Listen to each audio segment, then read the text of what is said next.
I'm in the other part of the basement, just the room adjacent to the workshop, with something very big and very awesome.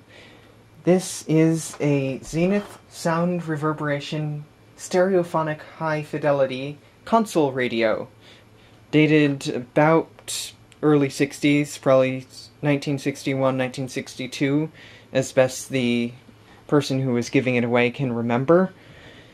It does work in that the radio was able to fire up and pick up a few stations, but we didn't do an extensive test.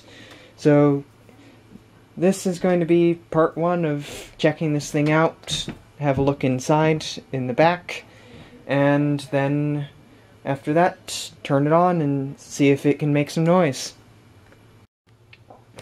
Starting off, let's have a look inside the front panel here. Got these nice doors, solid wood of course, and up at the top here is the actual amplifier and radio unit.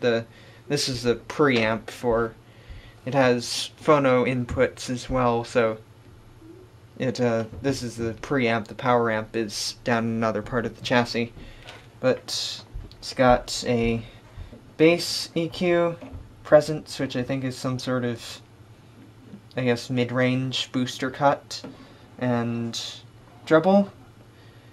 It has the bass control is the on-off switch. You can select mono, stereo, or extended stereo.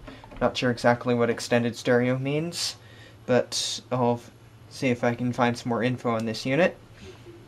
Have loudness, or this volume knob. Center of this is left and right balance.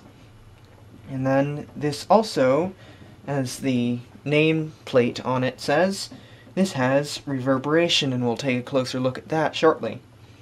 Over here, center knob is source select, a couple FM options, AM option, phono input, and tape input. And then this outer clearish amber colored knob does the tuning. Alright, there's the turntable. It pulls out like that. It's got a record changer on it. Let's bring the tripod in for a bit of a closer look. That record came with it. That was loaded in when we found it. And down over here, lighting's kind of bad. This is not my usual workspace. But we have our on-off switch. Nope, that makes it worse. It has the on-off switch for the changer. There's on. There's reject onto the next record. Then on the other end, just manual mode, and the changer does not operate. Then over on the other side, the speed switch. So we have 78 RPM, and then it also does 45s, 33, and 16. So very, very versatile. Here's a look inside what would be the right side, looking at it from the front. Here's a look in the back. We have the power supply and power amplifier unit here. Power transformer, rectifier tube, main capacitor. Then behind that we have two push-pull stages with output transformers and some sort of driver tube towards the back there. Just looks like two identical push-pull stages. These are all original Zenith tubes or valves. Yeah. And they all seem to be in working condition. Here's a look at the radio and signal processing tubes. This over here, oh, in this end, this is antennas go in there. Forgive me, I'm not the best when it comes to radio equipment, especially tube-based radio equipment, so this will be a learning experience for me. But this is the radio section there, I believe. I see four tubes there for the radio section. Then over here will be signal processing for the various tone controls and such, and the reverb, which again we'll get to in just a second.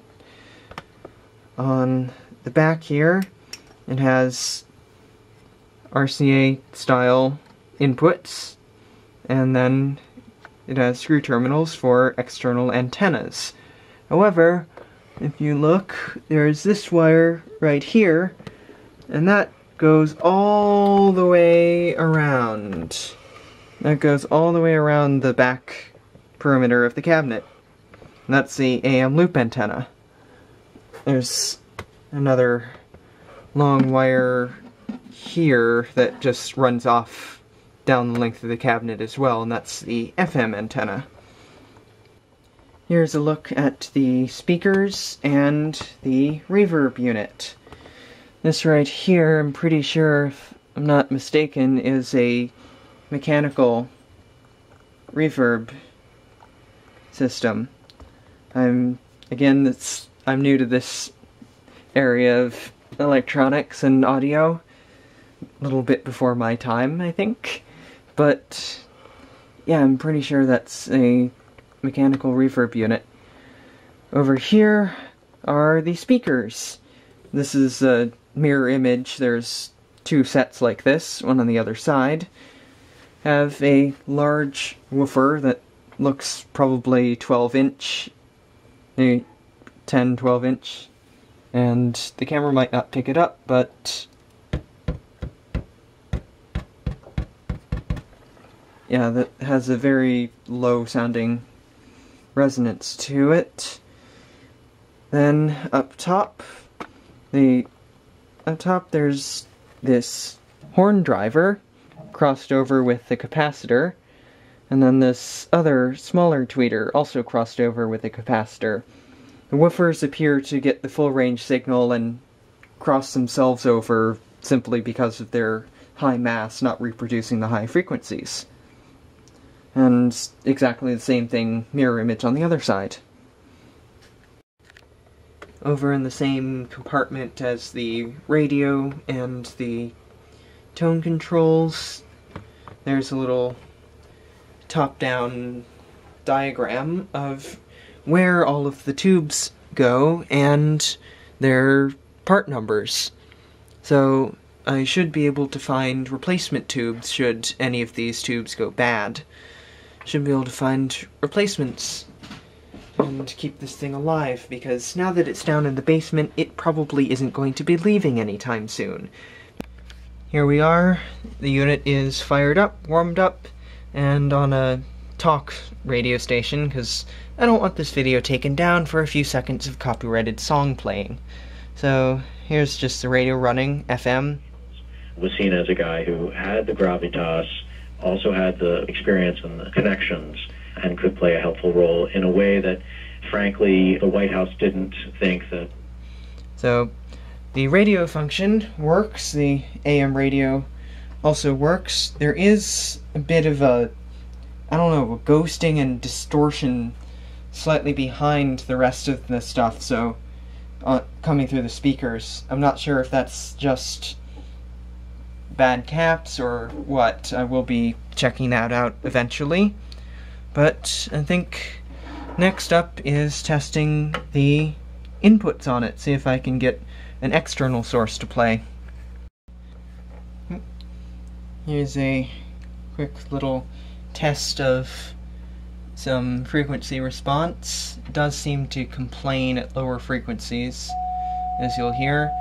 There's about 700 hertz.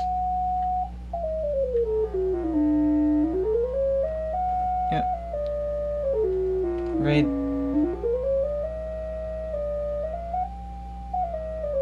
Yeah, starting around 500 or 600 hertz, it starts to distort and rattle. I'm not sure if that's output transformers or old tired speakers or what. I'll be looking into that. But it does seem to be remarkably functional considering how old it is. Here's a look in back at the power supply power amplifier while it's on. All those tubes glowing away in there. We got up there. There's the signal processing and radio board. And then there's the other side with the reverb unit and some speakers. Hope you enjoyed that. This will be making other appearances in the future as I do some work on it. But for now, that's all. Thanks for watching.